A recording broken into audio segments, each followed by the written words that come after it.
Previously on Shadows of Prophecy. In the quaint town of Knoll, the local healer's assistant Tristan and the town's unofficial informant Babs experienced an extraordinary encounter with a dark, oily corruption that had been imprisoned beneath the town's water source for generations. This sinister force, once released, brought about the town's tragic downfall. The corruption insidiously eroded the willpower of the town's children until it grew powerful enough to unleash its devastating wrath. The town was razed to the ground, its inhabitants reduced to mindless, destructive husks. As chaos erupted, Babs sought refuge in her basement, leaving Tristan to venture forth as a would-be hero, a role that ultimately led to his demise. Or did it? On the other side of Everfear, a new army recruit, Salvador, following the path of the storm god Tau, set off to training camp. But before they could arrive at port, they were hunted down by some mysterious and powerful cultists, unleashing a kraken. Salvador and his newfound friends, Pavu and Edgar, sought refuge in an abandoned wizard's tower, hinting at events long past. The tower's defenses eventually scared them away, and they instead sheltered in the wilderness before making their way to port. Deep within the enchanted forest, the researcher Alice, along with her guides Penret and Upri, uncovered the ancient runes of the demigoddess Freya while attempting to mediate a pact between local bullywugs and myconids. However, what remained a mystery was the content of a book that Alice guarded with great defensiveness. On the western border, Tristan, operating under the new alias Ren, was recruited into the War of Gladia, becoming a member of the Wings of Mercy, a group dedicated to safeguarding civilians amidst the conflict. Accompanied by Goldfinch and Robin, he undertook the task of guiding the citizens of Vale to safety, unknowingly venturing into the haunted grounds of an abandoned temple. The mission resulted in minimal casualties, but a swift evacuation was necessary. Meanwhile, Salvador found himself ensnared by the Galadian army after joining the war as a cleric of Tau. Through an extraordinary and puzzling dungeon, he managed a miraculous escape with the aid of Desmond Calderos, though they became separated in the process. In the heart of the enchanted forest, Penret extended an invitation to Upri to partake in the annual Ilrune festival of the goddess, joined by brother Yonsei. The festival included feasting and merriment, yet peculiar occurrences heightened Yonsei's unease. As festivities took an ominous turn, it was revealed that the steward had exploited her power for nefarious purposes. The party found themselves pursued by monstrous followers, and a confrontation with the steward ensued, leading up to Upri being drawn into a portal concealed within nearby ruins. Following the war's conclusion, Salvador sought solace in Terra Vast, only to be drawn into a conflict stemming from a feud between noble families. This new challenge unearthed a history of treachery and a quest for immortality, culminating in confrontation of a boat lich. Similarly, Ren's attempt to find peace in Entropolis was disrupted when their bartender, Justice, became entangled with corrupt officials of the Order of Prayer and Pudicium, as well as the local crime syndicate. A night of terror ensued, eventually necessitating a banishing ritual performed by Midnight and Mara to quell the malevolent force. Despite their efforts, Ren had to expend a considerable favor to revive Justice. This encounter raised questions about the Order's intentions with dangerous artifacts. In the depths of the enchanted forest, a group of aspiring mages stumbled upon a disturbance in the ethereal plane, prompting a cryptic message from Cyril to someone named Daphne.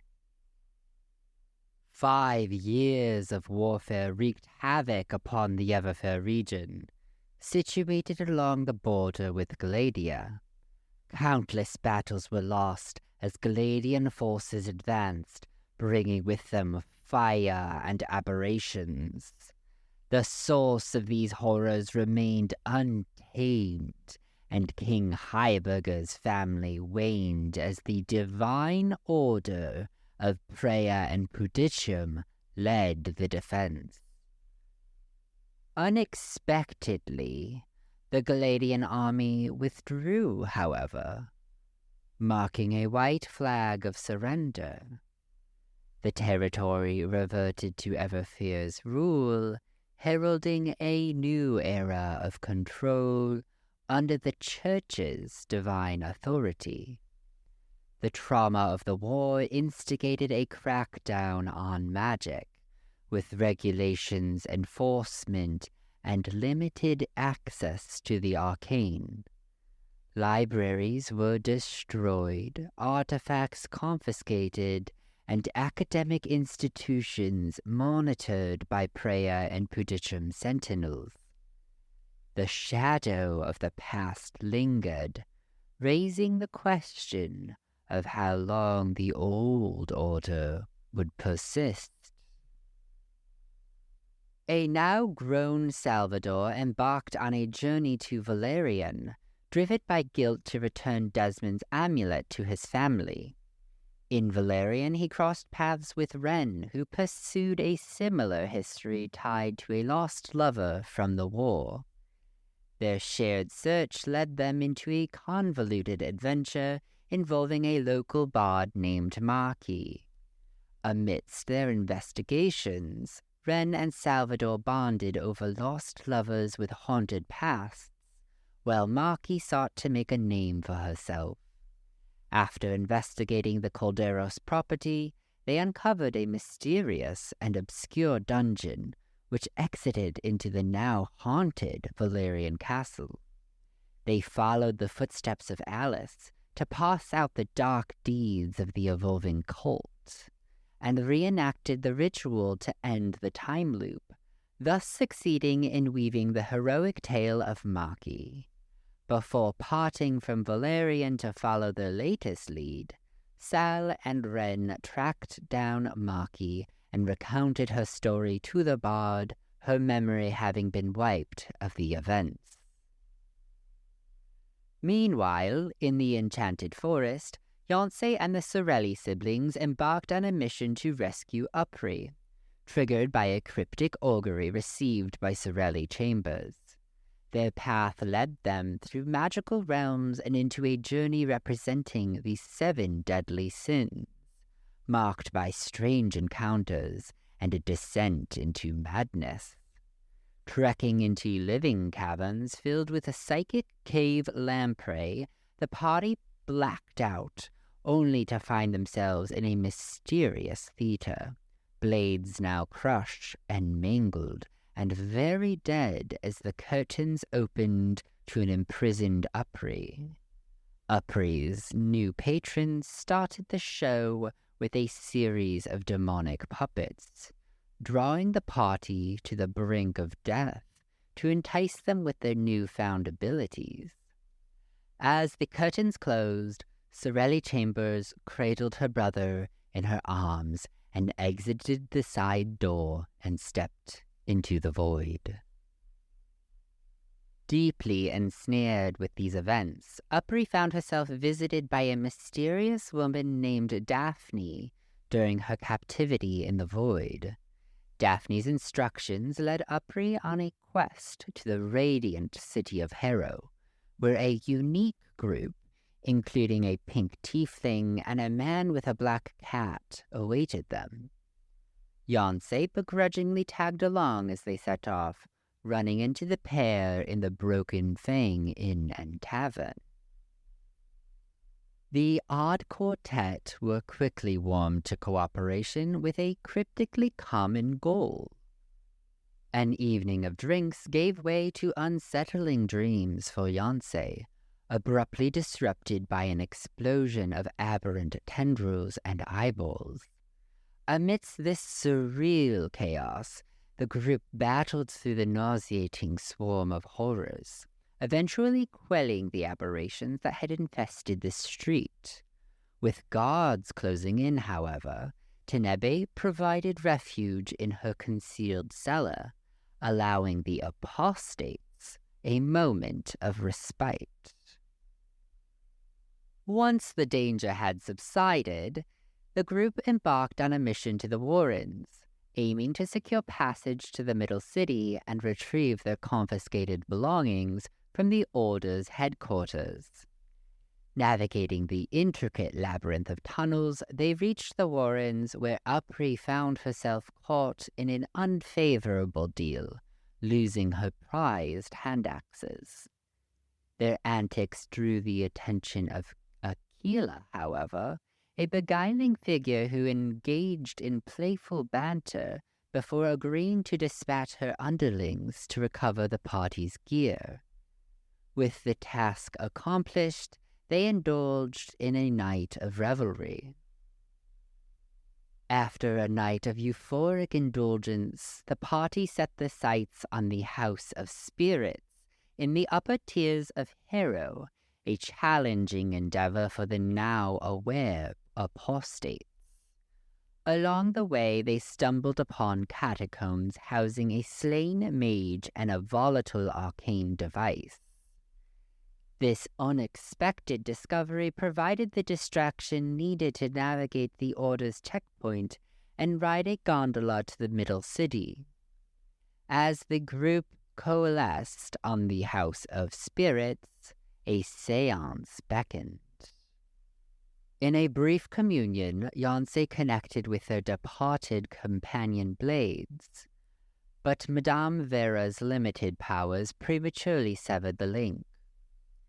Deciphering a cryptic message, the group was guided towards the sublime odium, and Madame Vera directed their attention to a secret stairwell for employees of the city. Along the way, a confrontation between the Order and implicated apostates created chaos, clouded vision, and clashes among the crowd. As the situation escalated, Salvador's good intentions led to unintended turmoil. While tensions brewed within the party, their journey through the city continued.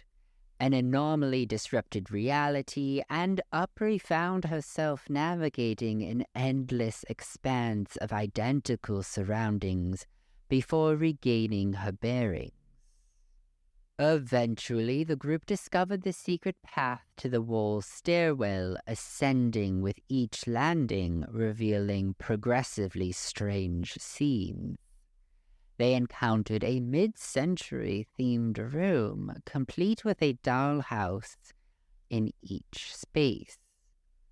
Their progress took a grotesque turn when they confronted the afterbirth of an aberrant sack, brought about under anomalous circumstances. Emerging from this surreal struggle, the party arrived at the sublime odium, only to discover the absence of its star performer, Horus. Through careful investigation, they managed to reach Horus's estate under the guise of staff members, driven by both legitimate and questionable motives.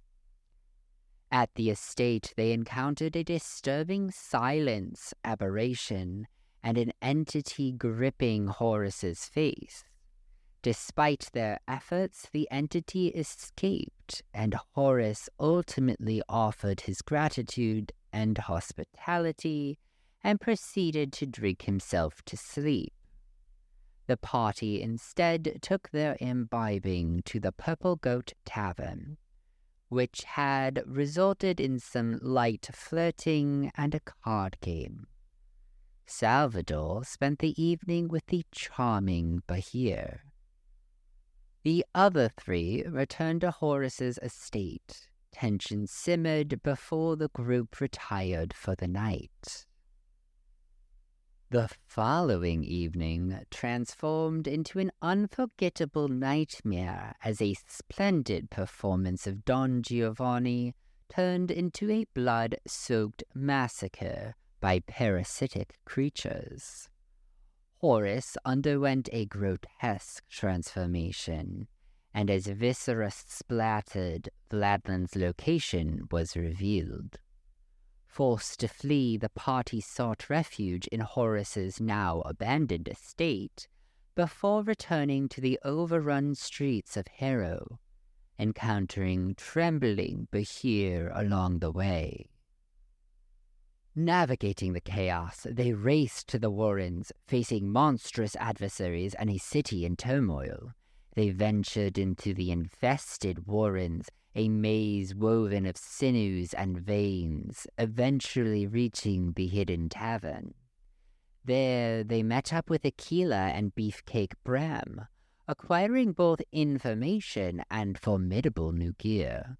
As they pursued Vladlen, they ventured into a newly burrowed tunnel, embarking on a treacherous journey.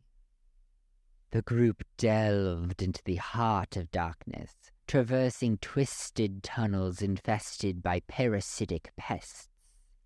Upri led the way, encountering terrifying displays of the Herodian alien populace's fate, now armed with psionic beams. However, the true horror lay in their monstrous mother. A ferocious battle ensued, with the creature overpowering the party and manipulating Upri. Through resourceful tactics, including a brilliant intervention by the resident physician, the party ultimately triumphed, saving Vladlen and an unexpected rescue in Alice. Aquila tended to the party and the unconscious rescues as they all tucked in for the evening. As dawn broke, the party awoke to discover that Vladlen had stealthily slipped away during the night. The morning was gently ushered in by Alice, who greeted them with cups of tea and a newfound sense of purpose. She unveiled the concealed location of the Vale hideaway, extending an invitation to accompany them. In a candid revelation, she expressed her intent to reclaim the stolen memories that had been pilfered from her. However, upon their arrival at the hideaway, Alice silently disappeared, eluding Vladlen's notice.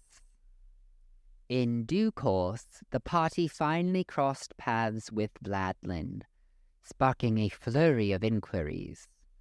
Vladlen's responses were a beacon of insight, yet the discourse was abruptly interrupted by Alice's summoning. Coaxed into a nearby room, the party's attention was commanded by Alice, who embarked on a destructive spree. She systematically shattered protective circles enveloping paintings that she had crafted during her previous stint at the Vale, intentionally releasing trapped horrors into the realm. Amidst the chaos, Daphne's voice resonated urgently with Upri's consciousness, beseeching her to intervene.